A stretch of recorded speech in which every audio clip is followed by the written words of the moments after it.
Toss કંપનીના nachos લીધા છે, બ્લેક બીન્સ આવે ને એ લીધા છે. અને હેલો, જય શ્રી કૃષ્ણ, જય માતાજી. તો આજે બનાવવાની છું હું નાચોસ અને એની હું રેસીપી તમારી સાથે શેર કરીશ. તો હમણાં થોડી વાર પહેલાં હું છે ને શાક લેવા ગઈ હતી. થોડું શાક ઠેકાણે કરી દીધું છે પણ થોડુંક હજી બાકી છે. અને આ ફ્રૂટ બધું લાવી છું અને આ દૂધ આવું આવે આવી રીતના બોટલમાં. આજે રસોઈમાં બનાવવાના છે નાચોસ અને એ હું તમને બધાને બતાડીશ કે કેવી રીતે હું બનાવું છું નાચોસ. તો આ ઓવનની ટ્રે છે અને એ ટ્રેમાં છે ને મેં ફોઇલ પેપર ફોઇલ કરી દીધું છે. અને હવે એમાં ઉપર પહેલા આપણે છે ને નાચોસ, મેં છે ને અહીંયા ડોરિટોસ કંપનીના નાચોસ લીધા છે. એ નાચોસ આપણે મૂકશું એમાં. તો હવે આવી રીતે આપણે પહેલા નાચોસ આમાં પાથરી દેવાના ટ્રેમાં, છૂટા છૂટા, બહુ એકદમ છૂટા છૂટા બી નહીં. તો આ છે ને મેં બીન્સ લીધા છે બાફેલા, જે આપણે બ્લેક બીન્સ આવે ને એ લીધા છે. અને એ ઉપર પહેલા આપણે નાખી દેવાના આવી રીતે.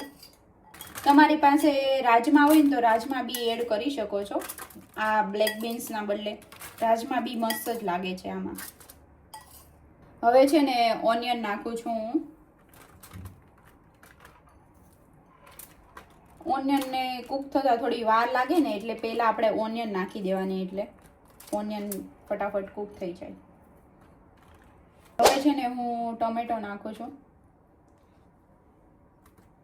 તમને જે રીતે ભાવતું હોય ને એ રીતે વધારે ઓછું તમારી રીતે તમે નાખી શકો છો.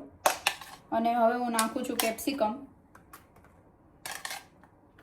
તમે આમાં તમારી રીતે કોઈ પણ વેજીટેબલ તમને ભાવતા હોય ને એ બી એડ કરી શકો છો.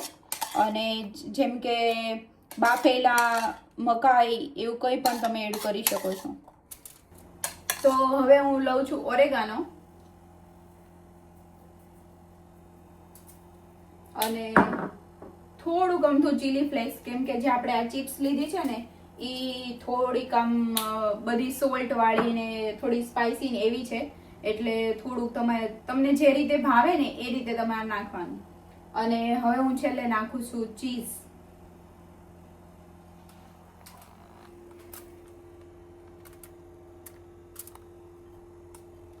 તો હવે 10 મિનિટ થઈ ગઈ છે અને હવે આપણા નાચોસ રેડી થઈ ગયા છે, તમે જોઈ શકો છો.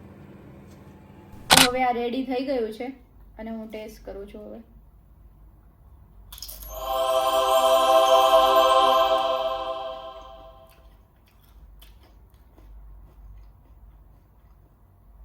બહુ જ મસ્ત ટેસ્ટ આવે છે. તો તમને મારો આ વિડીયો ગમ્યો હોય તો લાઈક, શેર એન્ડ સબસ્ક્રાઈબ કરજો મારી ચેનલને. Thank you.